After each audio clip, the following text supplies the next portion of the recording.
उत्तर प्रदेश उनके वश का नहीं। आपने बड़ी आसानी से भूपेंद्र पटेल के हाथ में कमान सौंप दी। उत्तर प्रदेश में आप चाहकर भी नहीं कर पा रहे हैं। योगी आदित्यनाथ कह रहे हैं कि पहले की सरकारें थी वो तुष्टीकरण की राजनीति करती थी। घटिया, गैर संसदीय और हमारी परंपराओं के अनुरूप नहीं है। तुष्टीकरण तो ढूंढ रहे थे, गंगा में बहती लाशें ढूंढ रही थी। कोविड में अगर कोई एक मुख्यमंत्री उन लाखों मौत का जिम्मेवार है तो मिस्टर आदित्यनाथ जी। शिक्षा, स्वास्थ्य, रोजगार, इन तीनों पर अपनी उपलब्धियां बता दे मिस्टर आदित्यनाथ।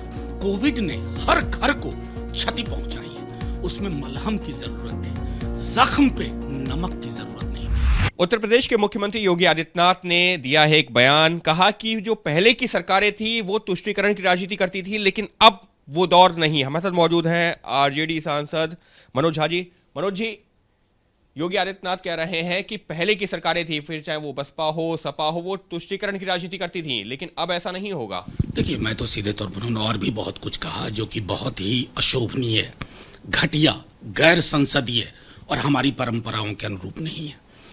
तुष्टीकरण तो ढूंढ रहे थे, गंगा में बहती लाशें ढूंढ रही थी कि मुख्यमंत्री आकर के दिखे तो सही। आप दिखे नहीं साहब।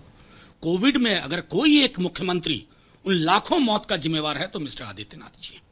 मैं बार बार मानता हूं कि उनका पूरा का पूरा वर्ल्ड व्यू मठ से निर्धारित होता है। उत्तर प्रदेश उनके वश का नहीं। अभी मैं ट्रैवल करके आया हूं। आप कहते हो अब्बा जान, ये जुबान है। आपने टिप्पणी बांग्लादेश को लिखी। मैं तो सोचता हूं प्रधानमंत्री जी कैसे समझाएंगे बांग्लादेश को कि उनका एक duly with in courts elected chief minister Bangladesh हमारे जो एकमात्र पड़ोस में देश है जो आपके पक्ष में खड़ा रहता है, उसको कैसे समझाएंगे प्रधानमंत्री जी।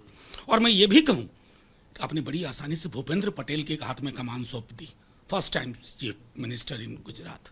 उत्तर प्रदेश में आप चाहकर भी नहीं कर पा रहे हैं क्योंकि वो आपके विकल्प के रूप में यहां न्यू ऑपरेटिंग सिस्टम के रूप में अपने को प्रस्तुत कर रहे हैं।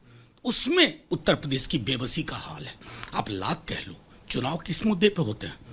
शिक्षा, स्वास्थ्य, रोजगार, इन तीनों पर अपनी उपलब्धियां बता दें मिस्टर आदित्यनाथ, मैं मान जाऊंगा।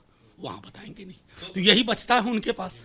तो सर, आप ये कह रहे हैं कि आगामी जो उत्तर प्रदेश में चुनाव है, विधानसभा चुनाव जो अगले 5-6 महीने के अंदर होने हैं, उनमें अब जो बाकी जो आप शिक्षा, स्वास्थ्य या विकास ऐसे मुद्दों के जिक्र कर रहे हैं वो पीछे छूट रहे हैं और ऐसे मुद्दे सामने आ रहे हैं। मुद्दे जनता तय करेंगी। मैं बता दूं, ये उनकी बहुत बड़ी चूक है और मैं समझता हूं कि आलाकमान जो इनके हैं उनको भी सोचना चाहिए कि किस प्रकार का कि प्रस्तुतिकरण के माध्यम से आप चुनावी राजनीति को देखना चाहते हैं।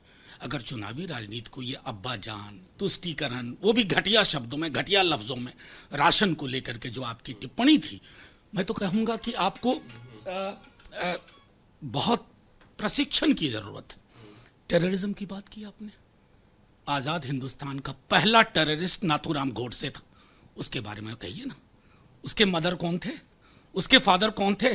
वहां आपकी चुप्पी शरीके गुनाह साबित करती है आपको। सर, अगर हम जो है पिछले चुनावों की भी बात करते हैं तो वहां पर भी कब्रिस्तान, शमशान ऐसे मुद्दे आए थे। इन चुनावों में क्या एक बार फिर से कुछ उसी तर्ज पर जा रहे हैं और कमोवेश सभी पार्टियां क्या अब इन मुद्दों पर ही ज्यादा फोकस करेंगी? क्या आपको लग रहा है? ये हमारे हिंदुस्तान के लिए एक ऐसा क्षण है ना, सबको सोचना चाहिए। क्या भाजपा, क्या कांग्रेस, क्या सपा, क्या राजद, क्या कम्युनिस्ट पार्टी, सबको सोचना चाहिए कि हम क्या गढ़ रहे हैं। ये जो हम गढ़ रहे हैं ना, ये आधुनिक भारत की संकल्पना के ठीक खिलाफ। ये बिल्कुल वैसी चीज हुई कि बंटवारे के बाद हमने सोचा था कि पड़ोस अपनी नियति चुने, हमारी नियति इंक्लूसिव होगी, हम मेल जोल की संस्कृति के आधार पर आगे बढ़ेंगे। देखिए, 73-74 वर्ष बाद इन्होंने खड़ा कर दिया उसी जगह पर जहां आजादी के बाद हमने सारी लकीरें लंबी खींच दी थी। इसलिए ये भाजपा के लिए भी सोचने का क्षण है, क्योंकि अगर भाजपा ये सोचती है ये करके उत्तर प्रदेश का ये चुनाव, तो मैं माफी के साथ कहूं, बंगाल से कुछ सीखना चाहिए इनको और बिहार से भी सीखना चाहिए। लाख कोशिश करके भी आप मार्जिन देख लीजिए क्या है। मैं सिर्फ इतना आग्रह करूंगा हाथ जोड़ करके, देश लहूलुहान है। कोविड ने हर घर को क्षति पहुंचाई है, उसमें मलहम की जरूरत थी, जख्म पे नमक की जरूरत नहीं थी। ये नमक के सौदागर हैं, ये सिर्फ नमक छिड़क सकते हैं। साफ तौर पर आरजेडी सांसद मनोज झा का ये कहना है कि उत्तर प्रदेश के मुख्यमंत्री योगी आदित्यनाथ का बयान निश्चित तौर पर कई तरह के सवाल खड़े करता है और वो भी एक मुख्यमंत्री के द्वारा इस तरीके का बयान, तो निश्चित तौर पर उस पर विचार करने की जरूरत है, क्योंकि अगर जनता के सामने जाना है तो और भी कई सारे मुद्दे हैं और इस तरीके से बयान देकर के जो राजनीति की जा रही है उससे बचना चाहिए। कैमरा पर्सन मनोज त्रिपाठी के साथ अंकित गुप्ता, वीपी न्यूज, दिल्ली।